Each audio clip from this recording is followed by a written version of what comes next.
Radio Free Santa Clarita presents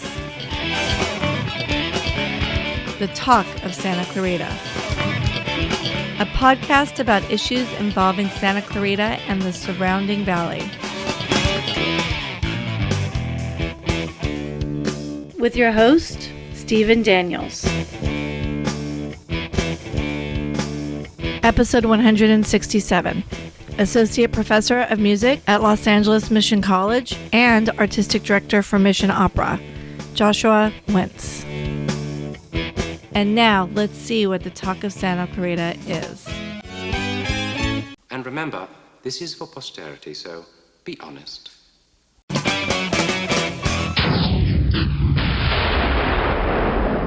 Josh Wentz. Did I say it right? Josh Wentz? You got it. Yeah. I found out something about you yesterday that I was not prepared to. You're a doctor. Well, you know, technically I do have a doctorate, but don't have a heart attack on me because it's not that. Well, you know. I'll sing you an aria if you're dying. It'll be really pretty, I'm sure. An aria? There you go. What is your degree in? It's a DMA. It's called a Doctorate of Musical Arts. And actually, it's in performance, so it's great that now I have a performing arts company, but a lot of people, you know, the PhD is very research-oriented. This one is sort of PhD plus. I still had to do the dissertation. I still had to do, you know, add new research to the field and whatever, but I had to do 4 or 5 different recitals, including a big lecture recital. So you think about a recital as being a solo program of an hour in length, and you're memorizing music, and you're collaborating with pianists and instrumentalists, so... It was sort of a doctorate degree on steroids in a way. Where did you study at? I studied at the first USC. I might rub people there on the first USC. The first USC, University of South Carolina. So there you go. I'm a proud Southern Gamecock. I'm from Kentucky. Yeah, okay, so there you two go. Southerners here. Exactly. And then how did you end up out in Southern California? Well, it's kind of funny. I've lived in 9 different states, believe it or not. Really? I was born in West Virginia, grew up in Ohio. I spent some time in New York trying to do the Broadway thing for a while after college. I got picked up in Florida at a university, to go down there and run the student services, sort of. And that's when my opera career started to take off. I was traveling a lot, so I was in a plane, I was in hotel rooms, and going to Europe pretty frequently. And I sort of missed home, and I thought, well, if I'm just singing opera and I'm on a plane all the time, why don't I move a little bit closer to home? So I kind of threw a dart at a map, you know, and was like, Charlotte, North Carolina seems like a beautiful place to be. Yeah. So I packed up everything from Florida and moved to Charlotte. And lived in South Carolina for a while, and I went to spent some time in Georgia. Then finally, what part of West Virginia are you from? Parkersburg. Where's Parkersburg? It's up in the top. It's actually right across the river from Ohio. Okay, so it's close to Huntington then. Sort of. Yeah, it's on that river. It's on the river. It goes way up to Wheeling in the Ohio River. Brown, mucky, ugly river. You don't have much of an accent though. Why not? No. Probably living everywhere. I've got rid of it over the years. I got rid of most of mine from watching TV. Okay. So. Did you actively try to get rid of it? No. It's just people have noticed, like when they meet my father. Yeah. You know, my wife still has trouble understanding him because she's from California and he is from deep in the hills of Kentucky, the mountains. So his accent is really strong. And when you get around them, you pick it up. It comes out. Yeah. Every time. So how did you end up in California? Well, see, performing as a living is not the most profitable job, as you can imagine. If you're the best of the best, you know, if you're in the NFL, if you're in the NBA, you're making a living. But that's true for anything in the arts industry. Yeah. You know, I mean, it's like nobody that's serious about it is doing it to be rich. Yeah. You know what I mean? Exactly. Because there are just a select few that you hear about all the time that are rich. But everybody else is struggling from doing jobs and everything else. That's where the term struggling artist definitely comes from. Yeah. It was not a bad, for probably 5 or 6 years, it was really profitable for me. And then it's just difficult because you're always auditioning. You know, as an artist, as a singer, even the top opera singers, you know, are auditioning and sending things in. And so you just get rejection letters. You have to have really thick skin if you want to get into the game, because you'll get more rejection letters than, you know, contracts. But it finally dried up. It was kind of hard. I was always teaching part-time, teaching piano and voice and whatever, and some like adjunct work at the colleges. And what happened is I just finally one day was like, why don't I flip-flop? I'm trying to sing full-time and perform and then teach part-time. Why don't I teach? So that's when I decided to go and finish my doctorate at USC. I took 2 years and did that. And then I got a full-time job in Wyoming, of all places. So I lived there, too. Went out there, packed up, moved west, and I have I'm married to a black man. Disclaimer. Whoa, where did I drop the bomb on us? And so living in the most rural, least populated, one of the reddest states as a gay interracial relationship was like... That's got to be tough. That was an eye-opener. And it wasn't as tough for me because I grew up where I grew up in the coal, sort of coal area. But for him, it was just really a challenging thing. The people are doing the double take. They're not. They're looking once because it's a gay couple. And they're looking again because it's an interracial gay couple. Wow. And I always take for granted things like that when we talk about race issues, and for him to come home one day and just kind of be really taken aback, and I go, "What's wrong? What's wrong?" He goes, well, it just rubbed me the wrong way. He goes, there's little kids at the grocery store that look at me like I'm a zoo animal or something. They've never seen a black person in real life. Yeah. And I thought, man, what a rural area. That's got to be hard. That's something I would never have to deal with and face. But anyway, we were chomping at the bit to get out of there. And so I started applying to jobs, and I got a full-time job at Los Angeles Mission College in Selmar. And it's and actually my partner grew up in North Hollywood. So it was almost like coming home, homecoming for him. Yeah. And he always talked about how great his music programs were here. When he grew up, he was in the orchestra, he was in all these choirs and chamber singers and whatever. And so I thought, man, Los Angeles, home of high art, cinema, like everything shaking and moving there. And he had all these great musical experiences. I said, I got to go there. That's got to be a great place to teach. Well, I got here, and of course, San Fernando Valley is a little bit different than, Hollywood, Glendale, Burbank. So I was in my second week of teaching in the classroom, and I was teaching a music theory class. Yeah. And one of the brave students raised his hand and says, can you tell me what is that symbol? I don't understand any of this. I go, you mean the quarter note? You don't know what a quarter note is? I said, and I didn't want to shame them or anything, but then everybody else was confused. I said, has anybody else, been following along? No, we don't understand anything. So then I started to take a poll, Stephen. It was so funny. I said, how many of you have had a class in music? 3 or 4 hands. You guys haven't been in band or choir or orchestra? No, we don't have those at our school. And I thought, oh, man, arts are decimated here. Yeah. And they're just so hungry to learn, and to have music programs. But there's nothing. I mean, there's very little. And so that is eventually why I started. I looked around and I go, there's no opera, there's no performing arts here. LA Opera does great outreach. Yeah. But it's LA Opera. If you want to go see Dorothy Chandler Pavilion, you got to pay $150 a ticket or something like that. Yeah. So it's not free, it's not accessible. And so that really spawned me to want to jump with it and run with it. And so I launched Mission Opera. I started the groundwork in 2018, and in 2019 we hit the ground running. Like January 4th, I think we were incorporated, and then we got our 501c3, and we had a huge season lined up. But pretty much the whole mission of Mission Opera was to get people involved at all levels of the community. So it's like, I want students to be in there, singing in the ensemble, working with a professional that's singing the role, and learning about music, but about performing. Right. What do you do on stage? What do you do to breathe, to calm your nerves before you go on stage? Nobody talks about that. You don't learn that in a classroom, No. So it's, well, I want to go back a little bit to your history. I mean, have you always been a fan of opera in general? I mean, is that... because you talk about like music programs and stuff like that. I mean, and growing up, like my first real experience with opera, and believe me, I know very little. But what I do know was from seeing the movie Amadeus for the first time. Oh yeah, and understanding Don Giovanni and the context of what the operas are about and stuff like that. But my exposure to it beyond that was very limited. In Kentucky, they don't have an opera house, but how often is it? Actual operas performed and stuff like that. So, I mean, why opera? Well, it's kind of a funny story. No, but I don't think anybody gets in unless you're born and raised with it. It's all around you. I don't think people are like, you know what? I think I want to be an opera singer when I grow up. Right. I was, we had a pretty decent music program where I grew up in Belpre, Ohio. But we obviously didn't have opera or anything like that. But we would do a musical once a year, a spring musical. And I was always in choir. And they told me, like, it was early on that I realized I can sing pretty well. But what would happen is, even through high school and college, I would go and I would audition. I would usually land the main role.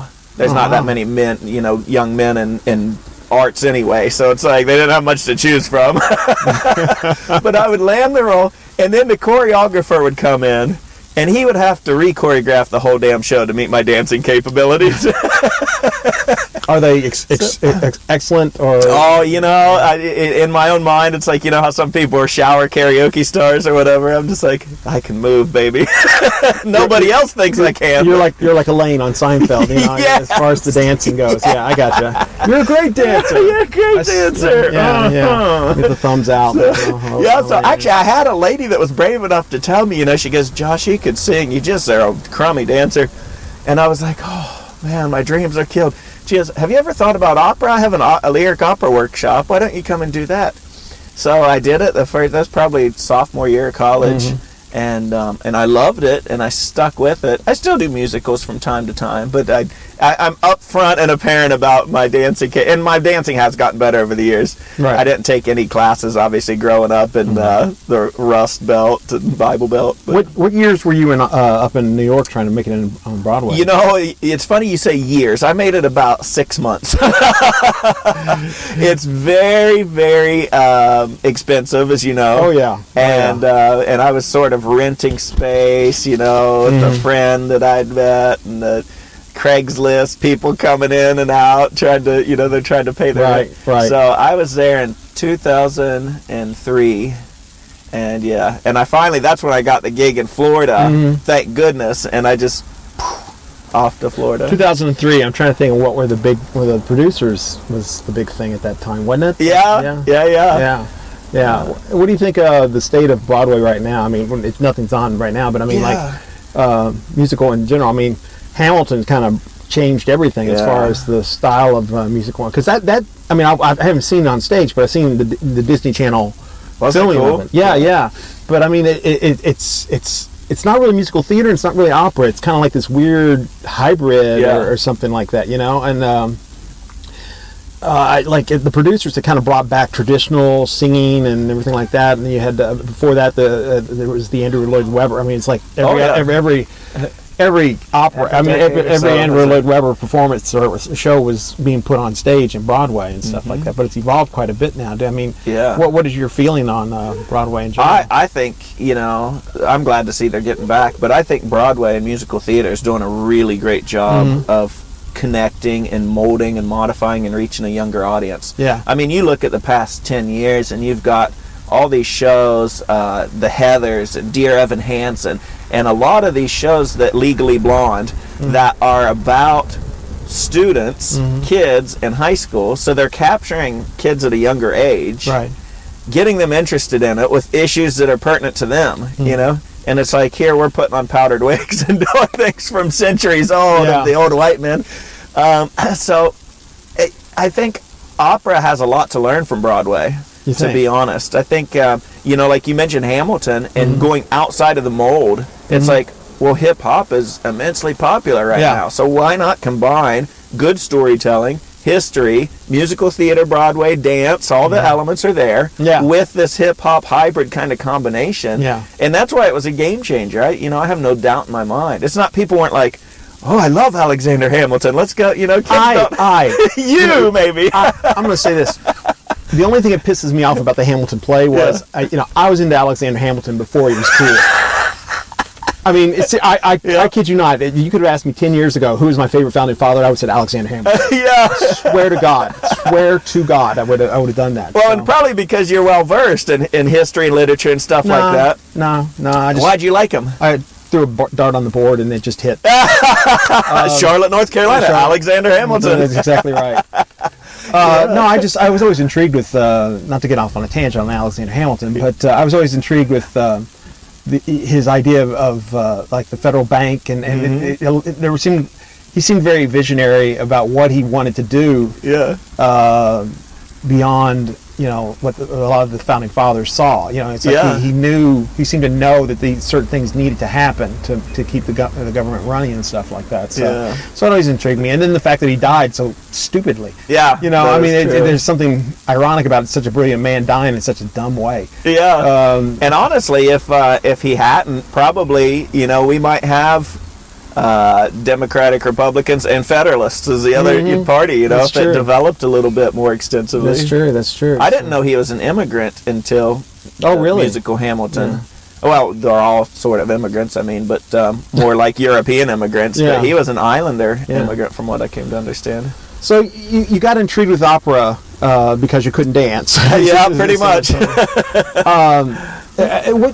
The disclaimer I put right now is that I don't know much about opera in general. I appreciate it on a certain level, but I'm more of a rock and roll kind of person. I mean, so it's a little bit harder for me to understand or appreciate opera on a level that some people do. Yeah.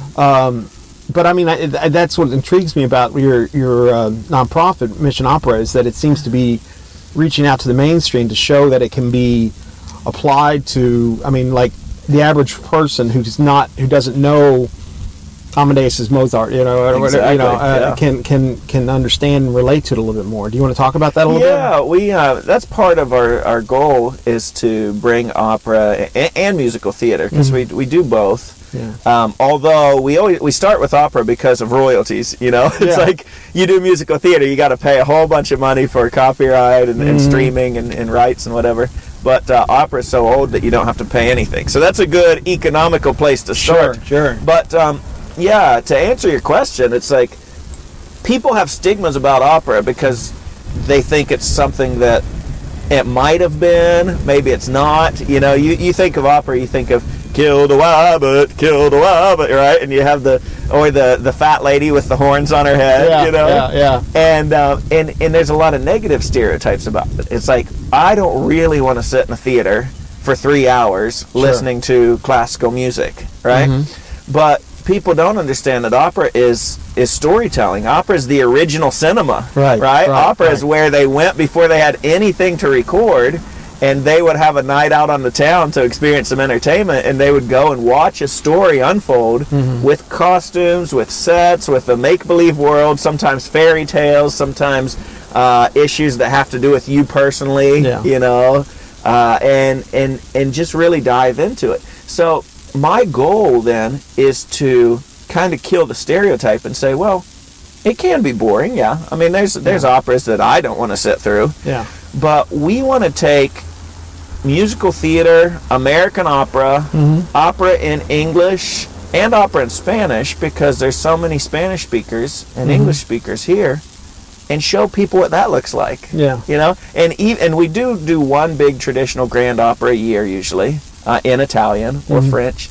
And we have super titles, so people read. People are always amazed if they've never been to the opera before. They're like, oh, there was a translation there the whole time. I knew what was going on. That seems to be the common thing. Yeah. I think LA down the Dorothy Chandler, they do that now, to where it's a little bit easier to follow the storyline. Yeah, exactly. But I think that's part of the stigma that exists about opera, is that it's in another language. You're not going to be able to understand what's going on, et cetera, et cetera, et cetera. Exactly. People once people come to an opera for the first time, we've got a lot of retention. We've got an audience that has come back more and more because it did sort of exceed their expectations. Really? And it was something that they thought they wouldn't like. A lot of students, I'll have in classes, and I'll encourage them to come and see a show. Yeah. And they'll sort of begrudgingly go, and they'll have procrastinated all semester, not written their concert report they're supposed to write for music appreciation classes or whatever. And they'll show up, and then they wait afterwards to talk to me because they have to tell me how cool they thought it was, and that it was, not what they were expecting. I think a lot of people would be surprised that there are modern operas, that not everything is like, I'll keep going back to Mozart, but it's not all Mozart. I mean, there's Brecht, there's Pete Townsend, for example, is Yeah. written rock opera. Yeah. You know, that there are a lot more contemporary stories. That's right. And I wrote my dissertation on an American opera composer called Carlisle Floyd, who's still alive, 96 years old. Wow. And last I talked to him last year on his birthday, he was still writing. He's still composing. Wow. Every morning he'll get up, and part of his daily routine. So the mind is sharp. And he wrote an opera in the 50s called Susanna. And Susanna's set in your hometown of Kentucky, and it's about Bible Belt, and it's very high religious things where you know, she comes in and the preacher is in lust with her, and he sees her bathing and just can't control himself, and then she escapes his grasp, and he turns the whole town against her. So well, you had me at cool. that when you said that he was watching her take a bath. Right. There you go. You knew something was coming right dramatic. Yeah. Nudity always. Yeah, but exactly. so I mean, what are some of the composers that you like? Well, you know, I have been really drawn to Menotti. It sounds Italian, but he's an Italian immigrant American composer, and he wrote in the time that Floyd was actually in the 50s and 60s. And back in the day, you and I are both too young to remember this, but they used to have NBC would commission opera composers, American opera composers, to write for primetime TV. Oh, so on really? Sunday evenings, the family would gather around NBC and watch one of these shows. And Menotti did several. He started with a radio show called The Old Maid and the Thief that we're going to do as part of our next season. Yeah. And then he did this little short called The Telephone, and this really horror opera about a seance gone wrong in a medium called The Medium. And we did both of those during COVID. So COVID pulled the rug out from under us. Say, how do you do performing arts during COVID? Yeah. Well, I was really attracted to Menotti because he was actually commissioned to write for radio and TV, which is really cool. Yeah. So we blew the dust off those and did 2 Menotti shows, sort of with some Hollywood filmmaker friends of mine, and really made it kind of cool. So it's a new approach to opera. So I'm trying to do sort of the Lin-Manuel Miranda thing and breathe new life into opera and say, it doesn't have to be this old stigma. Right. I want to, now that we've had COVID, I don't want to go back to just singing and performing in the theater. Right. I want every show to be live streamed. I want to have a stream key where people in Europe and East Coast and Timbuktu can buy a $5 stream ticket and watch the show live in real time. Or if they can't watch it then a week later, that it's available to them. Because it's not accessible. Where does your cast and your crew come from? Do you just find them, recruit them around? Yeah, we put out local casting. We work a lot with the schools, actually. We're working more and more with the schools, and my hope is to get students that are seniors in high school and graduating and staying in the area an opportunity to perform. Whether they're band, orchestra kids, and they have an instrument, where do they play their instrument when they get out of high school? We used to have a Phil. Santa Clarita Phil's gone. Where do they sing? Do they go down to Canyon Theater Guild? Perhaps. But, there's not a whole lot of opportunities for students to... So I want to get students that are coming out. We also do a lot of folks from LA that come up. I'll post things on the college university sites. We have a nice working relationship with CSUN and Northridge. And a lot of their opera program. Have you reached out to Cal Arts at all? Or? Yeah, we get a lot of players from Cal Arts in our orchestras usually. And they're a little bit different because they do, they're more 20th century experimental kind of avant-garde I'm an alumni of Cal Arts. Yeah, okay, so so when you say opera to a Cal Arts person, they're like, what? So maybe if we did some, what's that guy that does the repetitive all the time?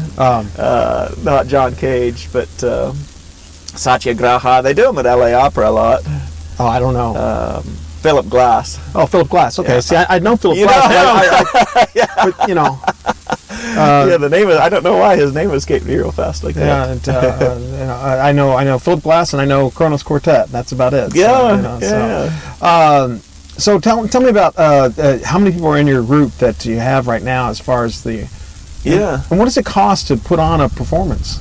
The costs are exorbitant. I mean, you have to think about. Well, I was just talking about this with someone the other day. They go, "Well, nonprofit costs." and they were sort of comparing to a food bank. And I go, yeah, a food bank is a nonprofit. It's going to have costs. You have overhead. You know, if you have a facilities, you have a lease and rent. You have utilities, and you have paper and printing costs. I said, imagine all that plus every show you're buying lumber. You're pretty much building a house. Right. You're buying extravagant costumes sometimes. You're paying your singers. You're paying your designers. You're paying your directors. You're paying your musicians, your orchestra, your conductor, your stage hands. And then you have to pay for rights and royalties to a lot of this music to stream.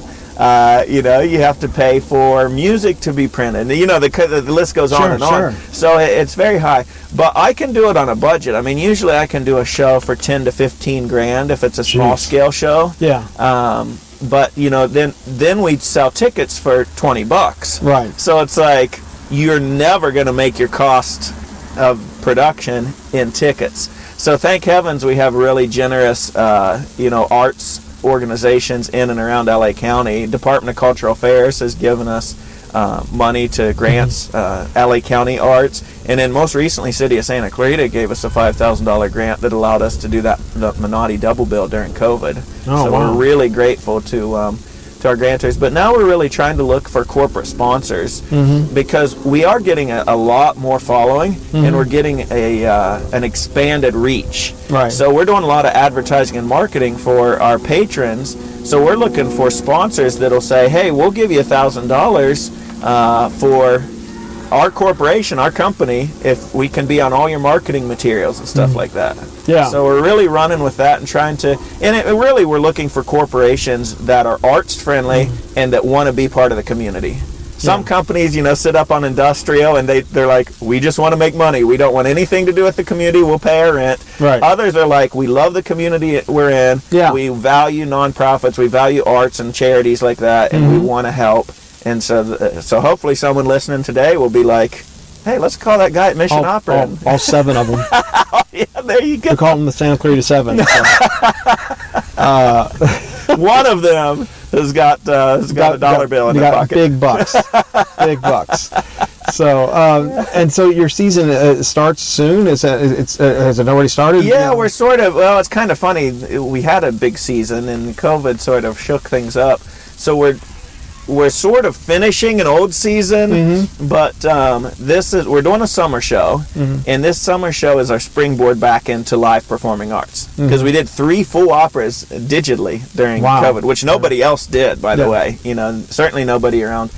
They were all trying to figure out how to do living room recitals, you know, how to put your iPhone up and hit record. Right. So I was really proud of the innovation that my team did to do that.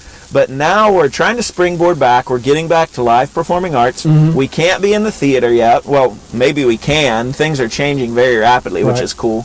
But we had our finger on the trigger ready to go for outdoor performance. So just like this beautiful day outside, we're going to have sort of opera in a park. And my church... Al fresco. Al fresco, yes. I'm director of music at Santa Clarita United Methodist Church there on Bouquet Canyon Road, across from the Trader Joe's. And they have been really gracious, and they've been really supportive of what I do in my program. So they're letting us use their large parking lot on the side. We're going to build a stage and a set and the whole 9 yards. Wow. And sell tickets to outdoor opera. And the next one is June 5th, 6th, 12th, and 13th. It's 2 weekends, first 2 weekends in June. Okay. They're all at 6 o'clock p.m. It's a Saturday night shows and Sunday night shows. The sun will be going down, so it won't be quite so hot. Nice. Sun will be behind your back, so you won't be squinting in the, looking in the eye. The poor actors, yeah, exactly. The poor actors will have to, but that's all right, whatever. No, they're just actors. They're just actors, used and abused. And so it's really cool. And it's a short show. And if people that are listening are a little skeptical about opera, maybe Steven's going to come. Maybe that'd be a nice date night. Take your wife out. It's great for the non-opera lover, or for people that don't know much about opera. Why is that? Because it's short. Yeah. It's only 50 minutes long. Okay. It's in English. We were doing it actually in 2 languages. It's originally in French. So on the Saturday nights, we're doing it in French with English dialogue. So it's musical theater-esque with dialogue between the songs. And then on Sundays, we're doing it in English with English dialogue. So the whole thing's in English. And it's really cute. It's just, it's farcical comedy. It's written by a guy called Offenbach. and he wrote Tales of Hoffmann, which was his big famous opera. But he wrote a ton of operettas, and operetta means little opera. Okay. And if you think of Gilbert and Sullivan, he was sort of their predecessor. So he's where they learned their, and he wrote all these cute little things back in the day. And I was drawn to this one. It's called Le 66, or The 66. Mm-hmm. And it's about these two German traveling musicians. Okay. One of them gets a call from distress from her cousin because her husband's left and gone off, and she can't take care of the kids, and she's, I'm going to go and help my cousin.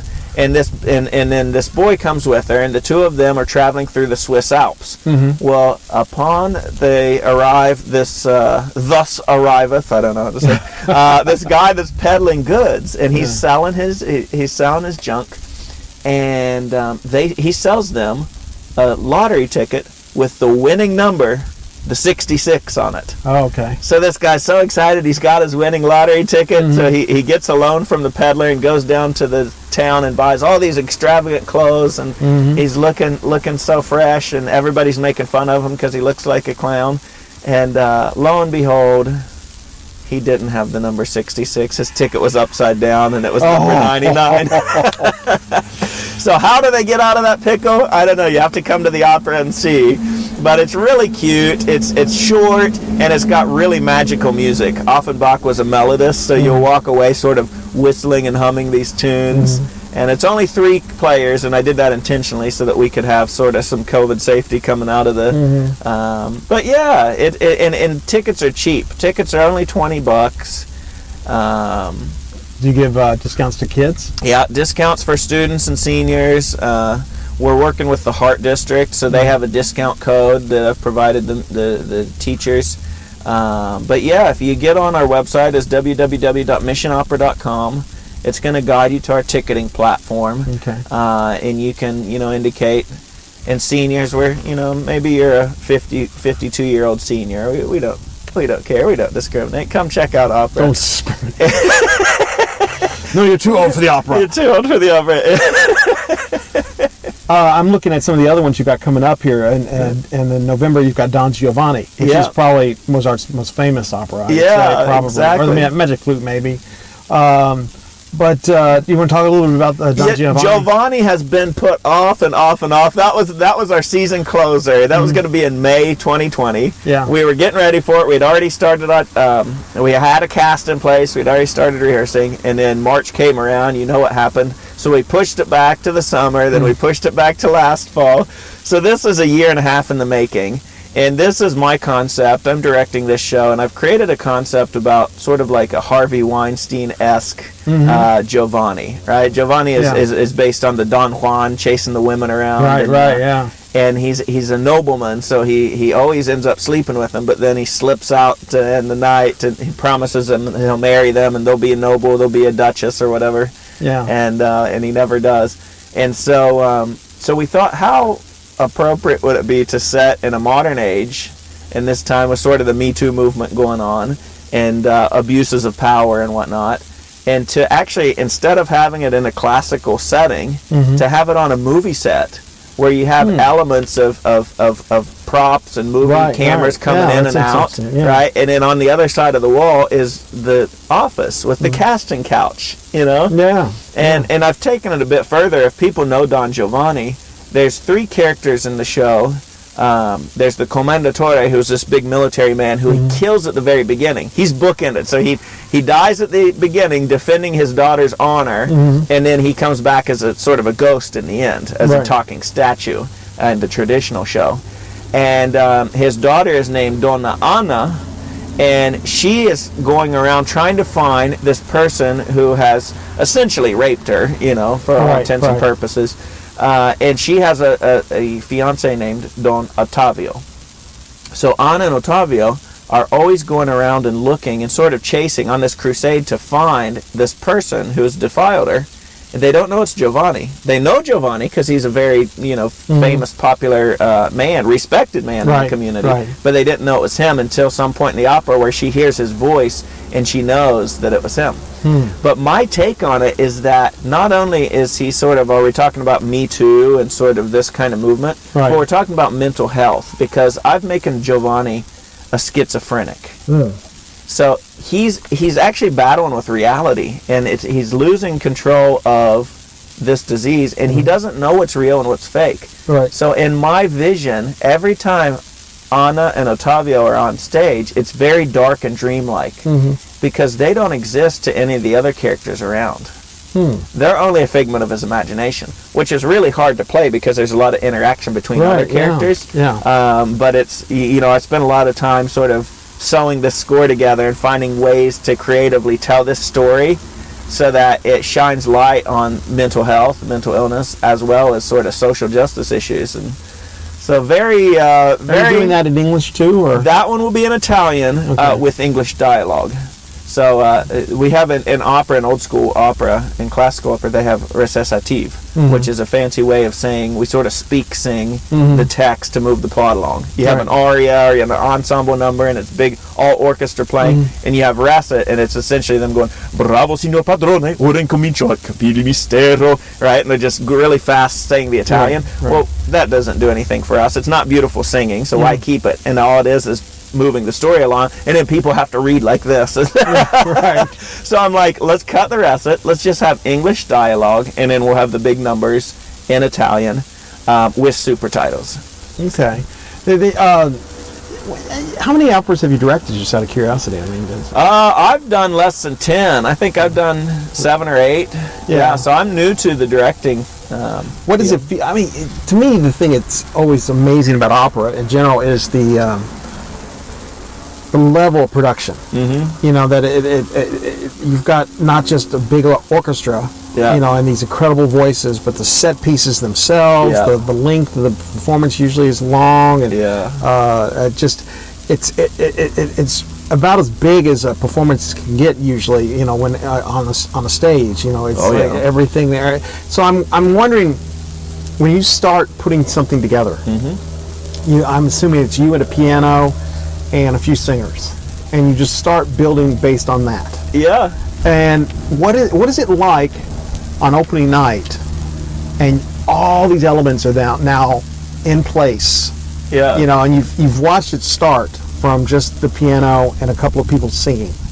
And what is that feeling when you see all of it come together at that night? Oh man, it's great. It's very exhilarating. If you've done your job well, it's just you just sit back and watch. There's no stress. Everything's going to go. At that point, there can't be stress because it's out of your hands. There's nothing, as a director, there's nothing you can do. It's just, it's unfolding. It's live performance. If you haven't done your work, then it can be very stressful. There's been, some of the first shows where I was wearing many hats. I was running around trying to help box office and get stage management, whatever else. But the better I get at it, the more rewarding it is. Because you're right. I mean, the whole process starts with an idea. And it's like, and really the idea starts in my mind, and I bring it to my board and I say, here's what I want to do and here's why. And they always say, great. They never said that's a crummy idea. They might think it, I don't know, but they don't tell me at least. But my ideas always start with, what repertoire do we want to do? What show do we want to do? That A is going to be meaningful, B is going to sell tickets, and C is going to be accessible for people, right? That we can get more people involved in this art form. And we've crafted a really cool next season. You've got sort of our mid-season, whatever you call that, coming out of COVID season postcard. Our next season, we're doing a Menotti called Old Maid and the Thief, since that's been very fun for us to do in the past, and we really like Menotti. We're going to do the Giovanni as part of the 2021-22 season. We're looking at collaborations with, you mentioned Cal Arts earlier. We use their students, but haven't been able to form a collaboration with them yet. But Masters University here in Santa Clarita and College of the Canyons, both institutions of higher learning, have been working with us and expressed interest to find opportunities for their students, right? So I'm meeting with the new dean of the School of Visual and Performing Arts at COC next week, and really want to pick her brain and exchange some ideas about how can we get a show there that is not only meaningful for the community, but for the college and the students, and how can we incorporate choir, orchestra, theater, set design, acting, all these other classes that they're learning in the classroom. They're learning what they're supposed to do. Right. And sometimes they get performance experience. COCs are really good junior 2-year school. But sometimes they're not getting experience, you know? Yeah. So it's like we want to cast the net, involve more students, and show them how we go from an idea in the head to opening night where you could sit back and watch all these elements come in. Right. So that's our goal, and I think we're making good progress to get there. What is the usual turnaround from the first meeting with the performers and the piano to opening night? How much time usually goes between those moments to develop a project? Well, I'll start by saying how much time this one that we're working on right now, the Offenbach that opens on June 5th, I have had one rehearsal so far with the singers, right? One. And we're, 2 weeks away? Right? Yeah. This is a very, very, very fast one. This is the fastest one we'll have ever done. Wow. Because it's a short opera. We have 2 music rehearsals. I'll see them again today and tomorrow. We'll have 2 staging rehearsals, which means the movement, the blocking, walking around, figuring out where to come and go. And we'll have 1 orchestra rehearsal with our players, if we add some players, and then we'll have a tech run, a dress run, and 4 performances. So essentially only 6 rehearsals, including the tech and dress, and 4 performances. That's kind of unheard of. And the only reason I can do that is because we've hired the best of the best. I've hired really professional, proficient singers that are singing, you know, all around and have lots and lots of experience. So I trust them. They have to do a lot of the heavy lifting. But in a normal situation, you would have probably 2-3 months of rehearsing, where you're touching the stuff every week. You know, at least once a week on like a Saturday afternoon, for example, or a Sunday afternoon, if not twice a week. So Don Giovanni is like a 2-month, 3-month process? Yeah, Don Giovanni is a huge opera, so we'll start rehearsing for that for like a beginning October show, or end of October or beginning November. We'll probably start rehearsing that in August. That's I mean, from what I understand of it, it's a pretty elaborate opera itself. I mean, what is to you? As the expert of opera, I mean, you know, what is the most elaborate? Just like where you can't believe how much they did to put the thing on, as far as production values and everything like that. What is the biggest one you've seen? Well, Wagner, Richard Wagner, or for the Americans, Richard Wagner. Yeah, there you go. Yeah. He's this interesting guy from like late Romantic, late 19th century. He's German. Of course, opera, people think of Italy, right, for opera, because you had the Rossinis and the Donizettis, and, you know, Verdi. Verdi was this huge. Right. And at the time of Verdi, Wagner, who was sort of an egotistical, like, country, you know, proud, ethnocentric German, he's like, why are the Italians getting all this? We can do opera. We can do it better. Well, he was sort of a sympathizer. They had the whole Habsburg, this interesting piece of history where he was trying to sort of overthrow the government, and they found out about it. This was a resistance that didn't go so well, right? So they, ostracized, sent him out of the country, deported him. Yeah. And then they realized, wow, this guy's got a lot of skill. He's a German son, and he's writing this music that's starting to be known all around the world. Right. The European world, at least. So they invite him to come back to Germany, but they put him in sort of this crap hole called Bayreuth, which is an area of Germany where there's nothing, because they want to keep an eye on him, and they want to keep him there so that he doesn't do anything bad. Well, he creates a huge Festspielhaus, this big opera house. He redesigns acoustically how operas, you know, he was really good with sound theory and stuff like that. He built an orchestra pit that's layered, that was huge. He had the biggest orchestras of any opera composer ever. He created new instruments, and he created this thing called, you ready for this one? Yeah. Gesamtkunstwerk. Oh yeah. Which is, you know that, you know, a good cup of coffee with a side of Gesamtkunstwerk. Gesamtkunstwerk pretty much means total art form. It's like music history class for you all today. And the reason that he did this is because he thought that opera was getting to be like very self-grandizing for the singer. but he wanted it to be like an epic. Like, imagine just seeing a movie and it's like, okay, the actors are good. Right. He wanted it to be like Peter Jackson movie, right? He wanted it to be like this huge, a Star Wars, where everything from the music, the orchestra, to everything you're seeing, every light thing, had to have meaning to it. And so his was very, very elaborate. And he wrote the first Lord of the Rings, by the way. Peter Jackson. No, Wagner. Yeah, he wrote a thing called the Ring Cycle. 4 operas. They're about 3.5, 4 hours in length each. You have to go different nights, obviously. And you gotta be an opera lover to watch the Ring Cycle, because that thing is... I've still never seen it in its entirety because I fall asleep inevitably in one of them. That's a sign it's not that great. Well, people would disagree with me. There's some people that just love it. I have a friend, Aaron Ball, that's going to be singing in this show, and he's a huge Wagner fan. And he could talk to you all day about this stuff. But to me, maybe I'm just a product. I'm sort of I think I'm under 40, so I'm still considered a millennial. And so maybe I just have a shorter attention span. So they can fix that with medication. There you go.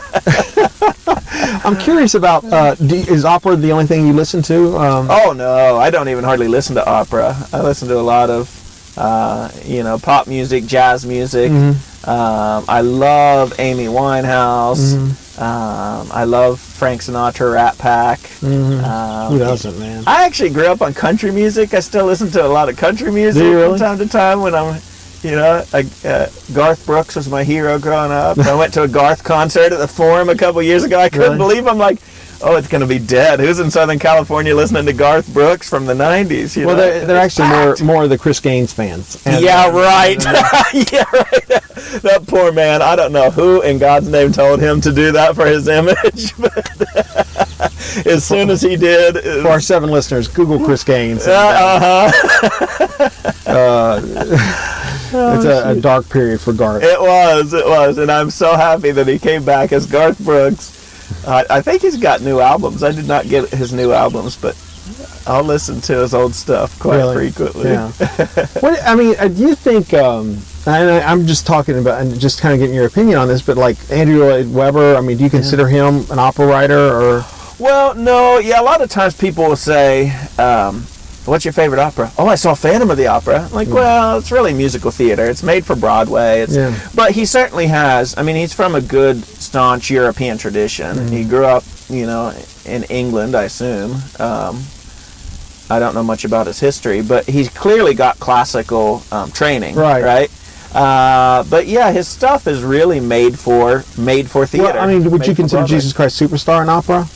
No, yeah, all his stuff, Phantom, Jesus Christ, Joseph, was all essentially musical theater. How do you define the difference? That's a good question, and there's, I used to teach a class called History of Musical Theater, History and Lit, and I start with opera, and then I ask people to put on, what do you think is the big operas, and they'll put La Boheme, Traviata. Okay, what about musicals? Oklahoma, Music Man, this and that.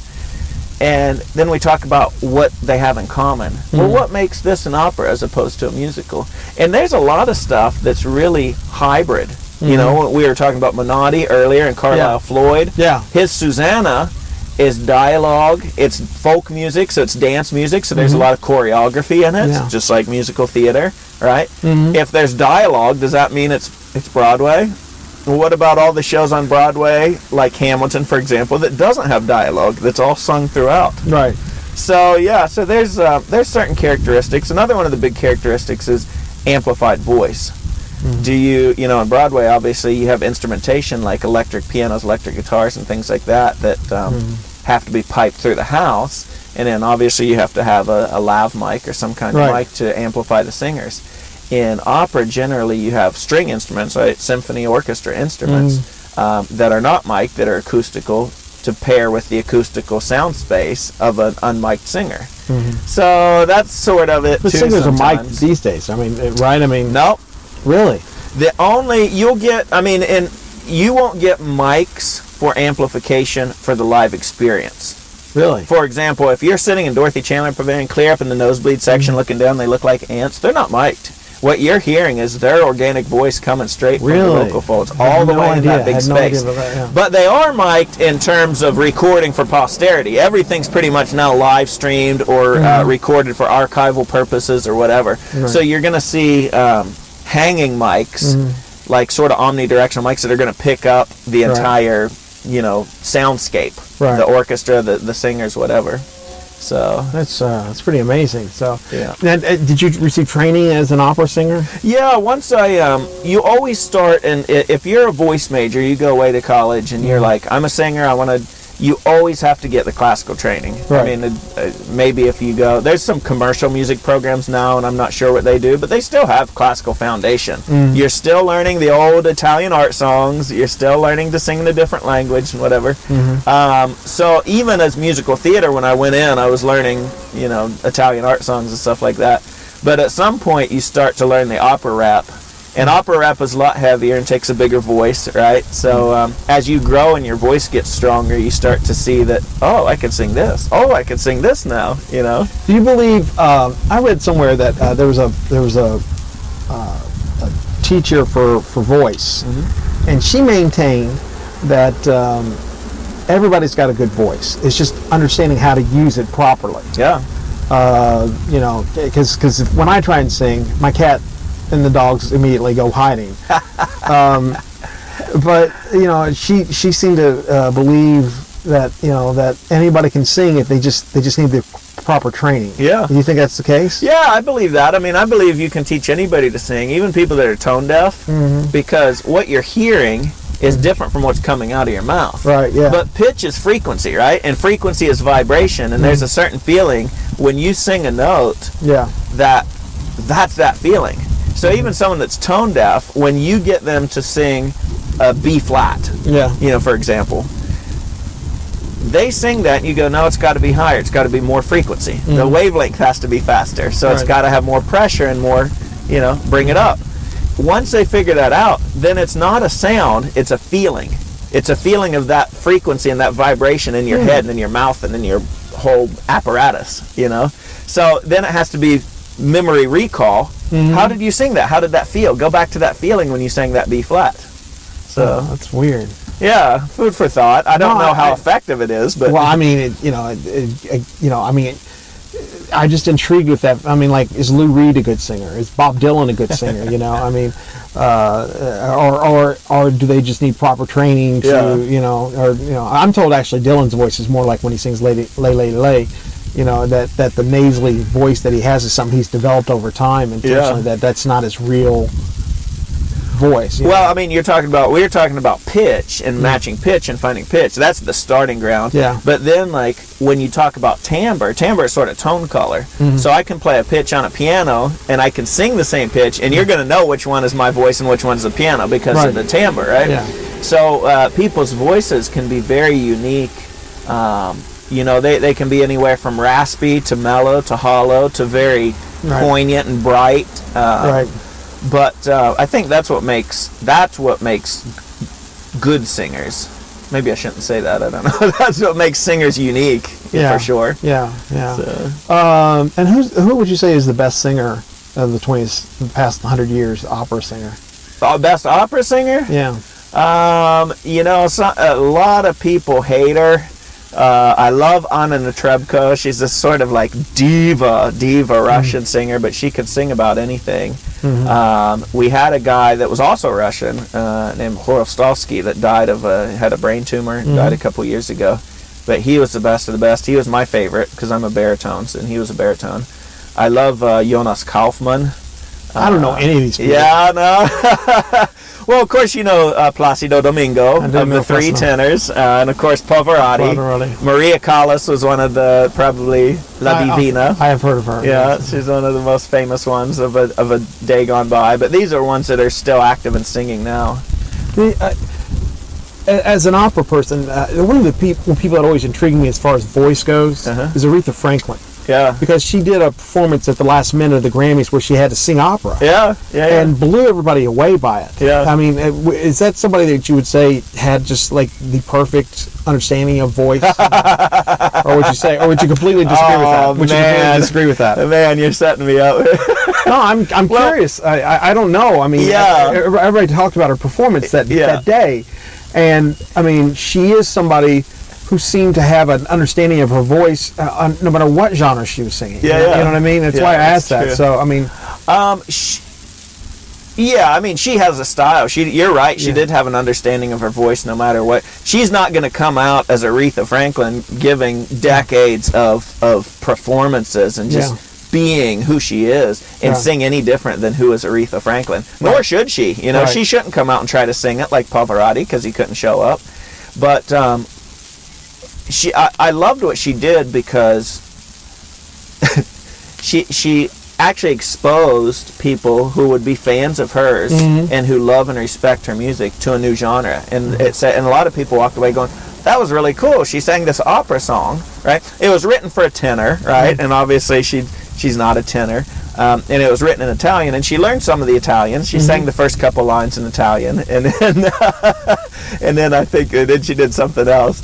But I loved how she brought her style to it because it really was a hybrid, a crossover kind of thing. Yeah. And you know, a lot of the opera people that are starting, maybe this is why opera's dying, because that's not opera. Oh, she didn't do. Oh, I wish she would have. Do you think opera is dying? Do you think it's a dying genre? I think it is dying, and I think that's part of my mission and goal is to sort of, at least for our area, you know, I might not be able to change the world, but I'll change the people around me kind of thing. I think if we breathe new life into it and make it more not only accessible to the public, but interesting and pertinent to today's day and age. That's why I'm doing a Don Giovanni with schizophrenia and Harvey Weinstein. That's what, you know, that's why I'm doing Le 66 in English with an English translation, so that people that are like, I don't want to see a show in French, even though it's only 50 minutes long. Right.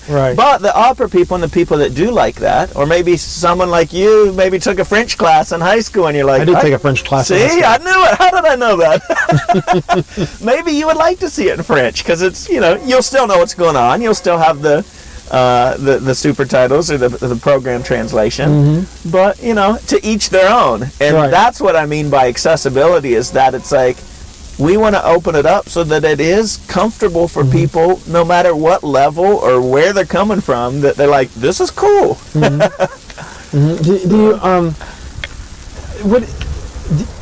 do you think? I mean, obviously you see it as an educational thing.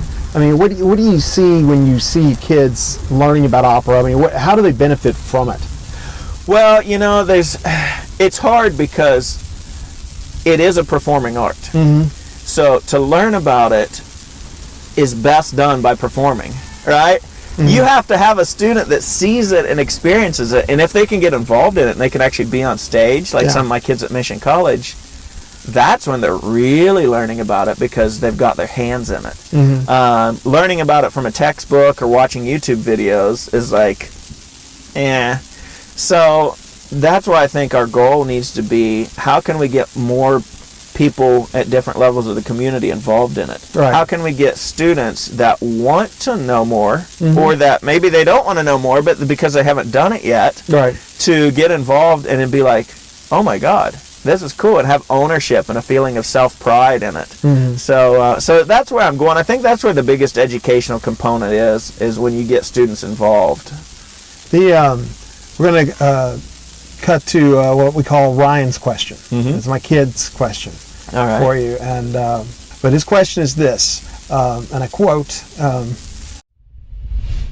My dad says you are really into opera. What's up with that? Why should I even care about opera? Oh, man, he's got the $1 million question. All right, smart kid. You know, that is probably the question of the interview. Why should you care about opera? You should care about yourself getting to be as well-rounded of a person as you can be. We do come from a culture that doesn't value arts much, and you see that all across the schools when you know, a lot of times sports and athletics get all the money and arts get nothing. Yeah. A lot of time now, STEM classes get all the funding, and then there's no funding left over, so arts classes get cut out of the curriculum. Right. Which is really unfortunate because, studies have shown over decades that music and involvement in music and the arts directly relates to higher test scores, to higher GPA, to more success, not only in school but in life for people, because it is a well-rounded. That's the reason we had liberal arts colleges and general ed classes in colleges, because you want to expose human beings and people to as many different things as you can, because they all cross-relate. Right? Yeah. Why opera? Well, why not? I mean, opera is the highest art form in terms of... So I read something one time that said an opera singer uses the second most amount of brain power next to an astrophysicist astronaut. Think about that. Well, okay, I disagree. I think it's a director for a film, but that's okay. Well, maybe, and opera directing is very similar to that. Yeah, sure, yeah. But, well, think about it this way. You're an opera singer. You're on stage. Yeah.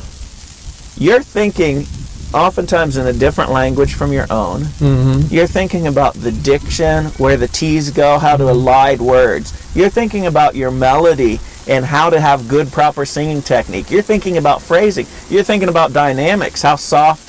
But then you're also thinking about all the music articulation and the harmony underneath you. Yeah. Am I blending with the orchestra? Am I singing well with this other person? Oh, there's another person on stage. I have to act with them. I have to react. I have to interact. Oh, I have to do blocking. I have to move. I have to do action. Oh, now I have to dance. Oh, how's my costume? Am I still? Oh, I've got to move this. I've got to take this hand prop out now and read it. Right? All these things are happening at the same time. What do you do when something goes wrong? You improvise. Really? Yeah. That's the beauty of live performance. Sure. Yeah. Is how do you get out of it when you get your foot in the mud? You know what I mean? Yeah. And sometimes people do it really well. Sometimes people just crash and burn. It's like a train wreck. Like, how are they going to get out of it? If you've seen the show, we're familiar with train wrecks. But that's a great question. Yeah, why opera? Why not? This is the highest art form. Mm-hmm. If you like music, if you like theater, if you are interested in art at all, right? I mean, this is where all of those components come together. Mm-hmm. So go for it. Okay, well, we're the big performance that you want to talk about is June 6th and 7th, right? Yep. And the 11th and 12th? June 5th, 6th, and 12th, 13th. And Saturdays where's it at again? Where exactly? This is going to take place at Santa Clarita United Methodist Church. Okay. 26640 Bouquet Canyon Road. It's a big church right across from Trader Joe's, where El Presidente used to be. Okay. And it's going to be in the parking lot, but we'll have parking guides and folks bringing people in. There'll be a box office on the patio there, and chairs all set up. I suppose people could bring their own chairs if they wanted to bring their comfy stadium seating or whatever. We just have to adhere to some COVID guidelines and restrictions that are still pending. Right. And we do have a COVID compliance officer that'll be there, so if people are worried about that in any way, shape, or form, you shouldn't be. We're taking extra precautions and extra measures to make sure that people's safety is number one concern there. Right. And and you can buy tickets. You should buy tickets early. Because of the COVID guidelines, we do have a restriction on capacity, and it's likely to sell out the week of the show. Mm-hmm. So if you think you just want to show up and buy a ticket at the box office, A, we don't have physical tickets, but B, there's a high possibility that it might be sold out. Okay. So head on over to missionopera.com, grab your tickets. There's a big link there that says get tickets, and it'll take you straight to the Les 66 page. It gives you information about the show, the cast, the amazing cast, and then there'll be a bunch of big boxes on that say buy tickets. It's going to put you on our platform, Eventbrite and Brown Paper Tickets. Okay, so we're going to switch gears a little bit to some fun stuff. All right. Check out the show. My family's going to go. I'm going to introduce my kid to some opera. Oh, show him why she's scared. Yeah. Do you have any tattoos? Do I have tattoos? Yes, I actually have a tattoo on my ankle that says God, Spirit, that I got when I was like 17 years old. I had to lie about my age and tell them I was 18 and get it. And, I don't know why. Chinese symbols were really popular at that time. Yeah. And then I got one in college on my arm. And it's kind of a funny story because I went with a girlfriend of mine, and she is kind of a bad bee. She was getting a big back piece done. Oh, wow. Yeah. And she goes, "Oh, Wincy, you got to get one. You got to get something." So I was like, I don't know, maybe. So I got an arm piece, and it's just a little tribal thing, and I decided to put my name. It's sort of a calligraphy that I saw on the wall that I liked. So I put my last name, Wentz, in it. Well, come to find out, the guy that was doing mine, her friend was someone she knew that was doing hers. He was the owner. Obviously, he's doing the good piece. Well, he had a friend that came and did mine. This guy just got out of jail that day on some major drug charges and stuff. I think he was already coked up and coked out or something, but he misspelled my name when he wrote it. No. Oh, no. So I'm looking at it upside down, over my shoulder, and I'm going, it looks funny. Maybe it's the calligraphy. I don't know. It's like, "Casey, what does that say?" She goes, "Wentz." I go, "Why does it look funny?" She goes, "Oh my God, it says Wetz." So do you still have the tattoo like that? Yeah, I still have it, but he had to go back in and squeeze the extra letter in there. Oh, it was so funny. It's like, only in college, man. Star Trek or Star Wars? Oh, definitely Star Wars. I was going to say, it is a space opera. So. Yeah, space opera. There you go. Although Star Trek has an appreciation for the opera, so. Oh, there you go. They're always doing things on the holodeck that revolve around operas and stuff like that. So. I did a show with William Shatner 2 years ago. Did you really? And I didn't know anything about Star Trek, so I didn't bring it up or say it. I think he appreciated that.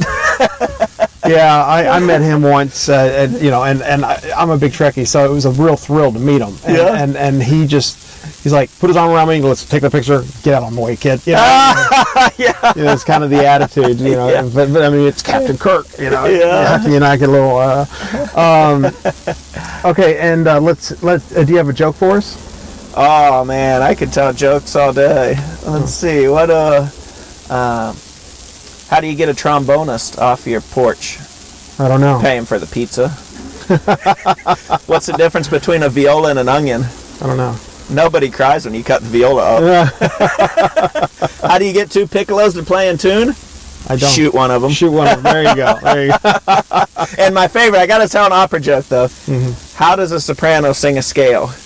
I don't know. Do, re, mi, mi, mi, mi. It's all about me. That's pretty good.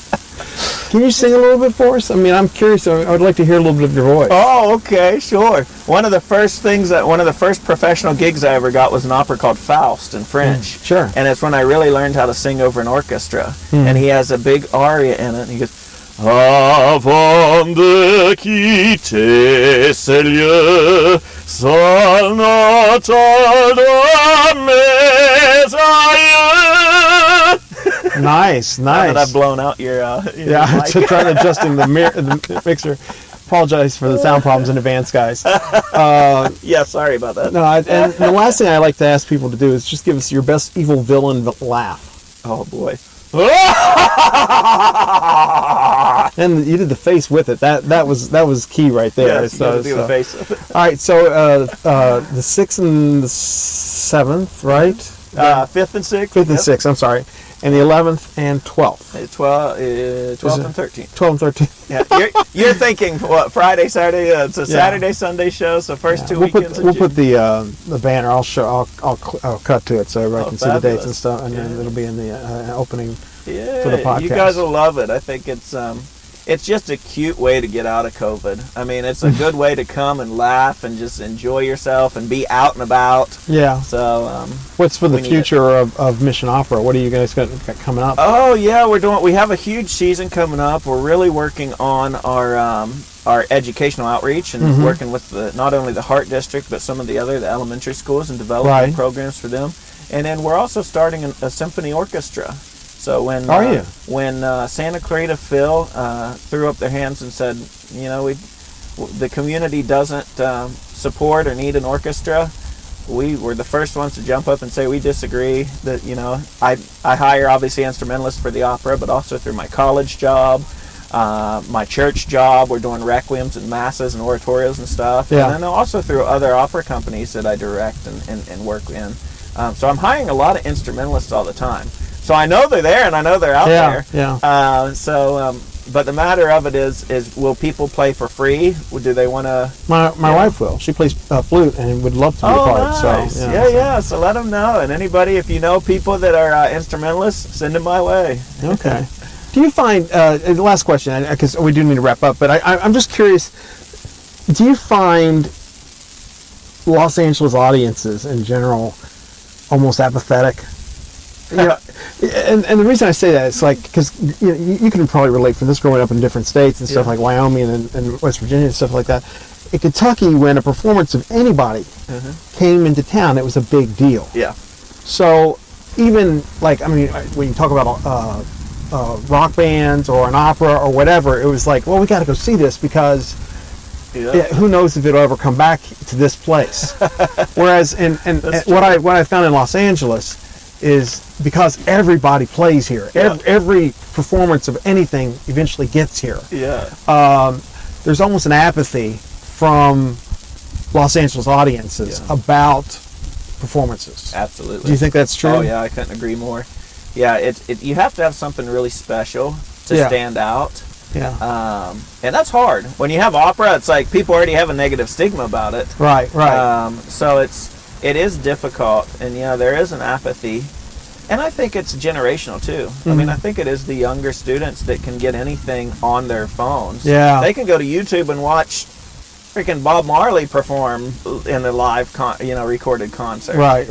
So it's hard to compete with media, and I think that's why it's really important to get people into a live performance space. Whether it's Santa Clarita does great concerts in the parks where they bring cover bands in every. That's all they bring is cover bands. Yeah, and it's like that was another complaint about sort of the classical music world up here. It's like, well, the city really supports external people coming in from out of town cover bands, but do they support arts in their own community? Yeah, I think they do. They're getting better at it. I don't know what's up with that, because I mean, for what they're probably paying, not to get on a tangent about the some concerts in the park, but for what they're probably paying these cover bands to come out and perform, they could hire alternative bands from the 80s that would probably play for the same guarantee, like the Tubes or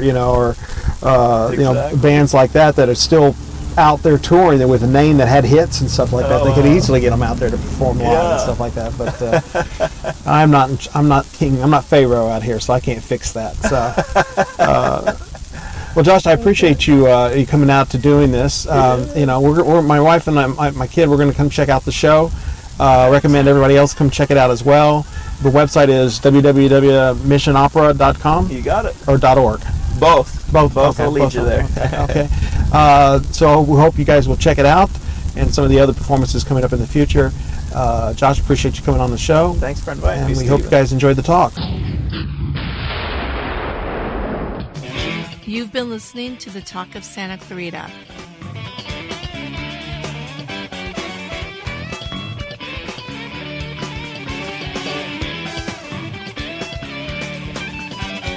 Listen to us on iTunes, SoundCloud.com, YouTube, and Stitcher.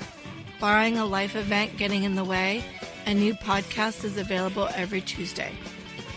Questions, comments, and show ideas can be sent to thetalkofsantaclarita@gmail.com. You can also call or text us at 661-505-8672. That's 661-505-8672. Follow us on Twitter at @TheTalkOfSC or on Facebook, Instagram, and YouTube at The Talk of Santa Clarita. You can also visit our website by going to www.thetalkofsantaclarita.com. This has been a production of Radio Free Santa Clarita Incorporated, a 501c3 nonprofit organization. To donate, go to radiofreesantaclarita.org/donate. Radio Free Santa Clarita, on the net and on the air, and we're very much aware. Any questions?